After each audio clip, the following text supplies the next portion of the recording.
Hello everyone, thank you for coming to listen to my talk today. My name is Ewan Edwards and I am a marine biologist at Marine Scotland Science.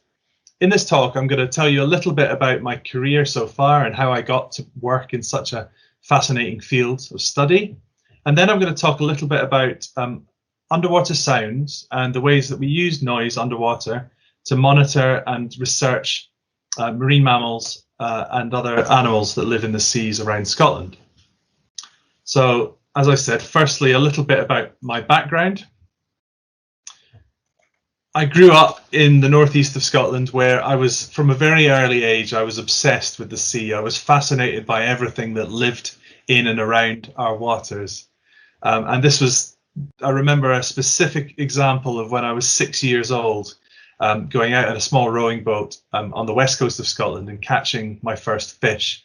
In fact, I caught 20 or 30 mackerel that day, and that was it. It was seeing the dark grey murky sea surface and then pulling out on the end of my fishing line these beautiful shiny green and blue stripy coloured fish, and just being fascinated by the animals that live just below the surface of the sea.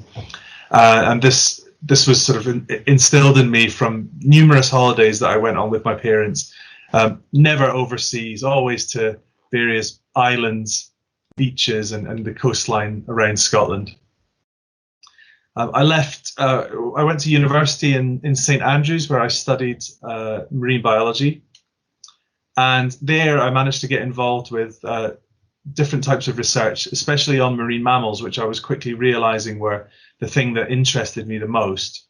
And so I helped out with some seal research, again, going out in small boats. And my marine biology degree has allowed me over the last 14 years to work in some incredible places on some really interesting animals, and to learn more about their behavior and their biology and their ecology. So where they go to find food, how they get there and how much time they spend there. All these interesting questions that until quite recently, we didn't know an awful lot about. So I've worked on small islands around the British Isles, both in Scotland and in Wales. I've worked in Antarctica, or rather on the island of South Georgia in the South Atlantic, which is a sub-Antarctic island, where I studied leopard seals and Antarctic fur seals. And in addition to this field, I see myself as a field scientist. I've done most of my research outdoors in the presence of the wildlife that I've researched. But I've also spent some time in the laboratory, as you can see from this photo here in the bottom right, looking through a microscope. So I'm extremely fortunate to have had the opportunity to work in some incredible places, and I guess growing up in Scotland, exposed to such amazing nature that we have here, and learning in the company of some really excellent scientists at the University of St Andrews has led me to this career. So the majority of my research has been on marine predators. By predators, I mean animals that eat other animals. And a lot of people will think of sharks and probably killer whales. I've never worked on either sharks or killer whales. My main interests have been in seals, including Antarctic fur seals, as I mentioned before, and seals around Scotland. Seabirds, and you can see here a photograph of a northern fulmar, which is the species of seabird that I undertook a research project on about 6 or 7 years ago. And also cetaceans, and I don't know if you know what I mean by cetaceans. That is all whales, dolphins, and porpoises are known as cetaceans. It's the family of animals. And specifically, my recent research with Marine Scotland has been largely focused on small cetaceans like harbour porpoise. So in my current job, I don't spend much time on small islands, but I do get to go to sea. I go out on the Marine Scotland research vessels, and this photo shows Alba and Amara, which is our smaller vessel. When we go out in the Alba as scientists, there's normally a team of 3, 4, or 5 of us, in addition to the ship's crew. So there's 6 or 7 crew that live on the ship, and they operate the vessel itself while we're there just to do the scientific research. Marine Scotland has also got a larger research vessel called Scotia, which takes out up to 12 scientists at a time.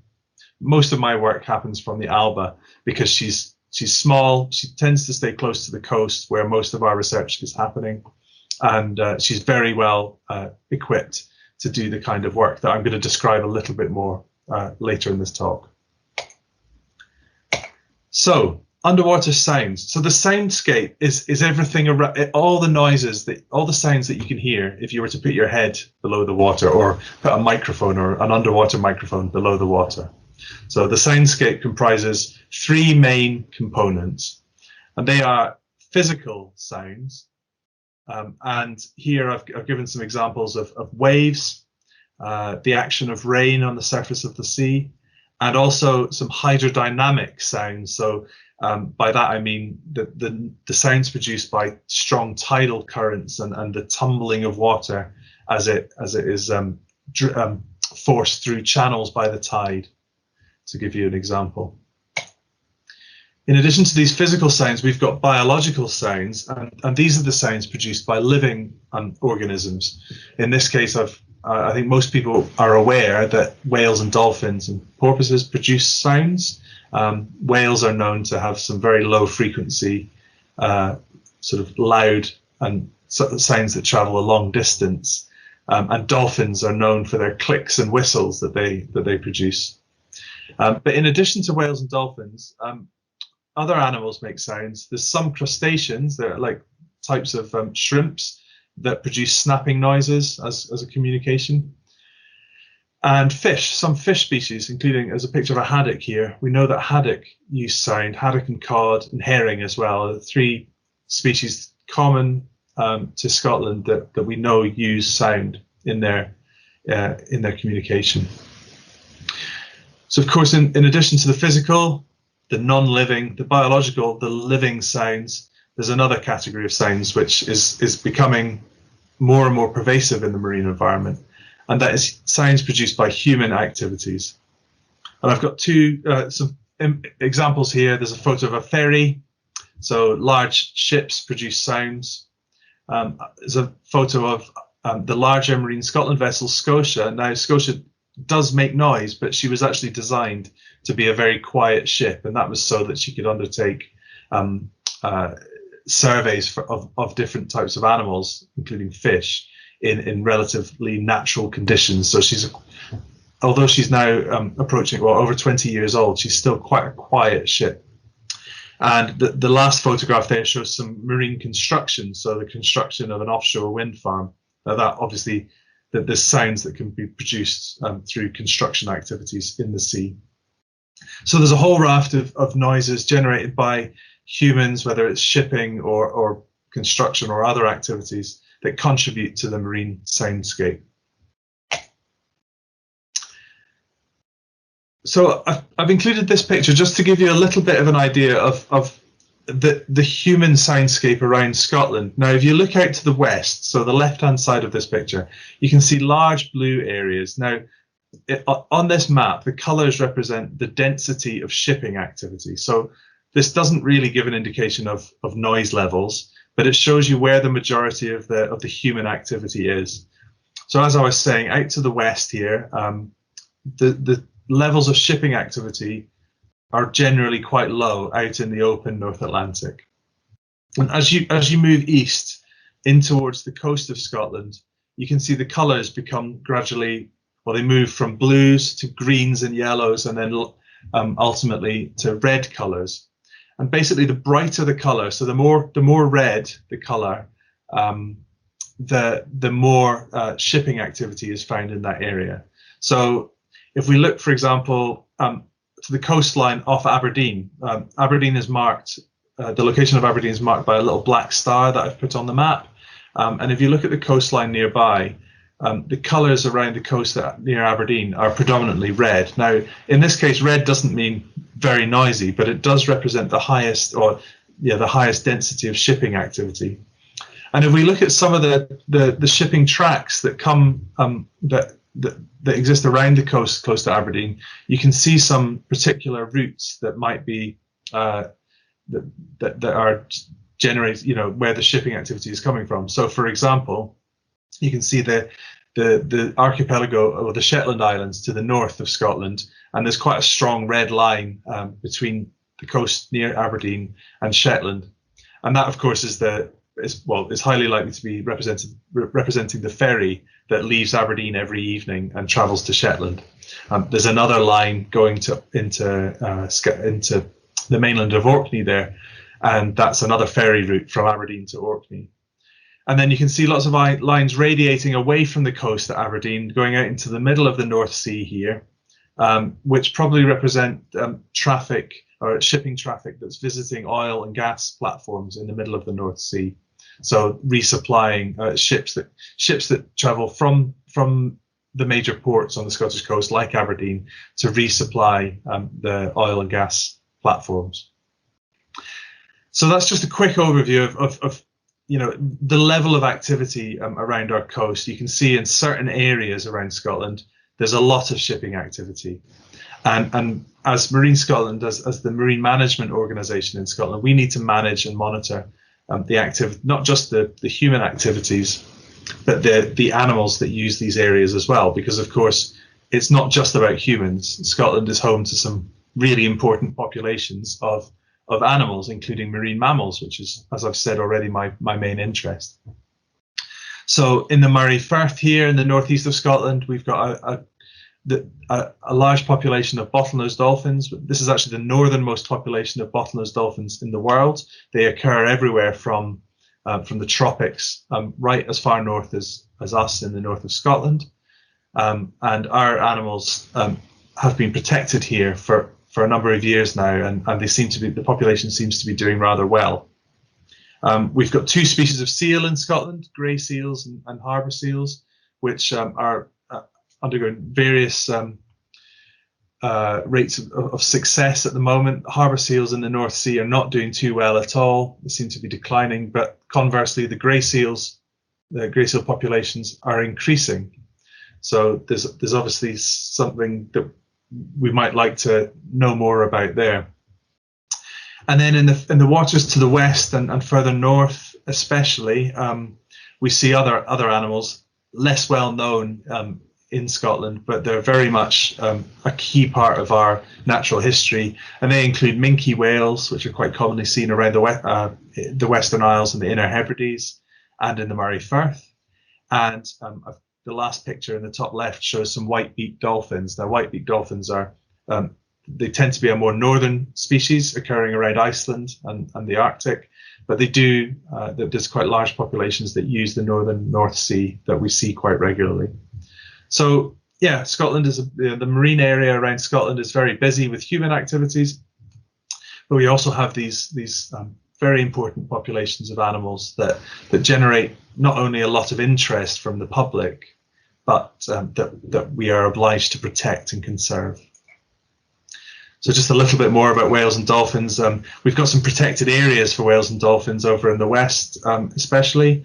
There's a large special area of conservation, which is a marine protected area for harbour porpoises. There's a large marine protected area for Minky Whales as well, and also now recently designated for Risso's dolphins. So that's another type of dolphin that occurs around our coast.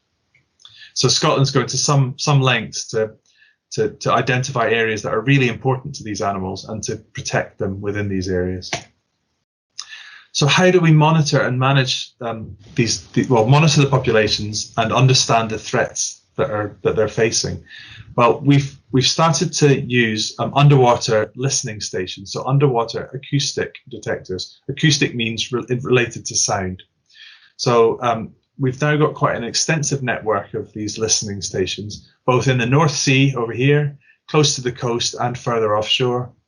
And then if we look at the west coast of Scotland, on the left-hand side, some inshore and offshore detectors around the west coast. I've also marked a few the red dots around Northern Ireland there, which are our colleagues and collaborators in Northern Ireland are also they have the same sort of monitoring equipment, and we work closely with them to do the monitoring. So what do I mean by monitoring, and what do I mean by underwater listening stations? So what we do is we set up the equipment in the lab, And then we go out in our ship or ships. This is a picture of the Alba Namara again. And we deploy the equipment to the seabed from the ships.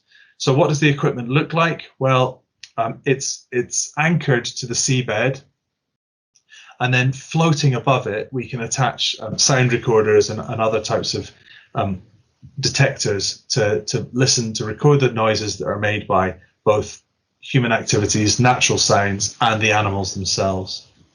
The device, if you can look at this diagram in the middle, there's a device called an acoustic release system. This means that we can put the whole equipment setup close to the seabed, within sort of 4, 5, 6 meters of the seabed, and leave it there for several months at a time. And it's not going to be damaged by ships passing. There's no float at the surface of the sea. Then when we want to get it back, we come out there on a ship again. We transmit a code from the ship down to the acoustic release system, and the whole thing floats to the surface, pops up, and allows us to recover it. It's a really, really nifty system. So I'm going to add in I don't know if this will work, this video, but there's a video of how we actually deploy the equipment to the water. Basically, the gentleman on the deck of the ship will release a quick release link, and the whole mooring will fall away to the seabed. Great. This is just another picture to show the equipment going over the side of the boat, and you can see two different types of detectors there. There's a dolphin and porpoise echolocation click detector, which counts the number of times that dolphins and porpoises click, like that. And there's a sound recorder, which will make a recording of the whole soundscape, from the very lowest frequency, lowest pitch sounds, right up to sounds that they're so high pitched that we can't even hear them as well. So a little bit of science for you. Now, you don't really need to understand the science to interpret this, but what this graph is called a spectrogram, which is basically a visual representation of some sounds that we've recorded off the west coast of Scotland. Now, from left to right represents a 2-week period, and you can see that the axis at the bottom, I've got the days of the week identified. So the recording started on a Monday, and the following Monday is around about the middle of the graph, and then the end of the week, the following Sunday, is at the far right hand side of the graph. As you go from bottom to top, this represents the frequency of the sounds that it's recording. And basically low frequency sounds, so the lowest, deepest rumblings, are represented by the bottom of the graph, and very, very high frequency sounds that, like I said earlier, that you and I probably can't even hear. They're so high pitched. They're represented higher up the graph. And then the colors represent a scale of loudness. So blue colors are very quiet sounds, and the scale goes up through shades of blues and greens and oranges to bright yellow, which are the very loudest sounds represented in this graph. And you don't need to be a scientist to interpret this, but what you can see is some banding, some stripes of color, especially during the second week of this spectrogram. And what these represent is individual ship passes close to the sound recorder. So where the colors are brightest, so these yellow bands, that represents a ship passing close to the recorder. So these louder sounds are not present all the time, but when a ship passes, there's obviously quite loud sounds around. And what you can also see is that there's some very quiet periods round about. If you look round about the middle of the graph, where the Saturday and Sunday marks are, you can see there's some dark blue colors which represent a very low sound level in the sea around about that time. And another thing that you can see is that at high frequencies, the sounds tend to be a lot quieter than at low frequencies. And if you think about the sounds produced by a ship, that kind of makes sense, because this recording will let you hear that the majority of the sound produced by a ship is in the low frequencies, the sort of deep rumbling sounds. Here you go.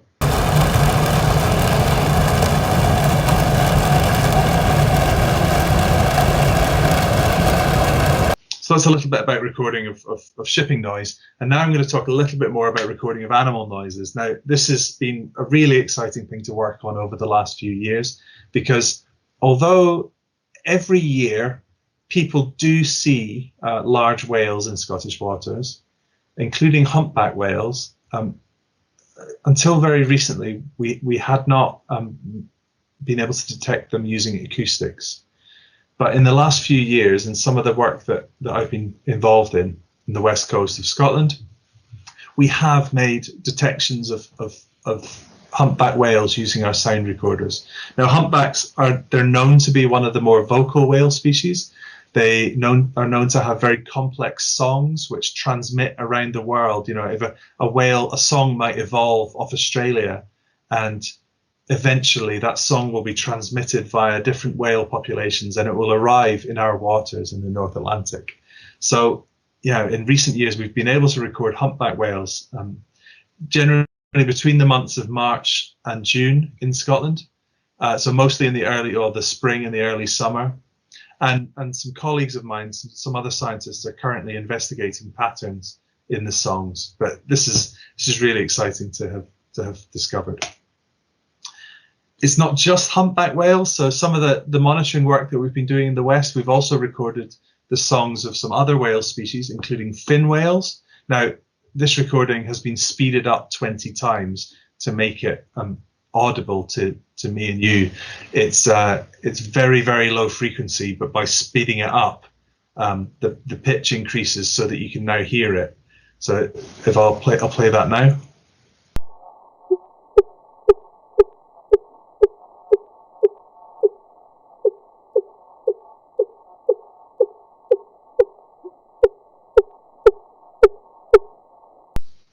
Isn't that fantastic? That's the sound of a fin whale off the west coast of Scotland. I've got an example of the humpback whale song here as well. I'll play that. This hasn't been speeded up, so this is as you would hear it in real life if you were swimming underwater close to a humpback whale. Oh.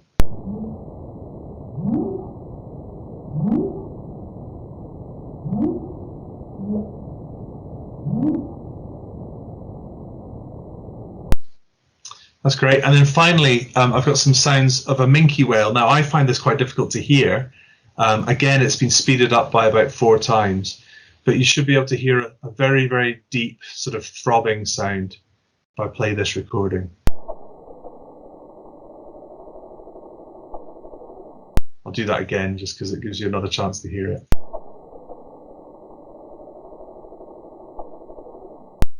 So that's fantastic, isn't it? That's 3 large whale species that we hear in our waters, generally during the summer, although that fin whale recording was made in the winter, probably when the whales were migrating from the north down to their breeding grounds in the tropics. So hopefully that gives you a little bit of an idea about the work of a certain field in marine biology, the kinds of things that I do in my job these days, involving going out to sea, putting these sound recorders, which are basically underwater microphones, on the seabed or close to the seabed. They can record for several months, and then we download and analyze the data and find these really interesting results coming out of it. If you'd like to hear any more incredible underwater sounds, you can visit the Discovery of Sound in the Sea website, which is a public website which has some really great audio clips to show you the certain interesting sounds that you might encounter under the sea. And I'm really happy for anyone to contact me if you have any other questions about marine mammals or underwater sounds or anything else you'd like to know. Thanks very much for listening.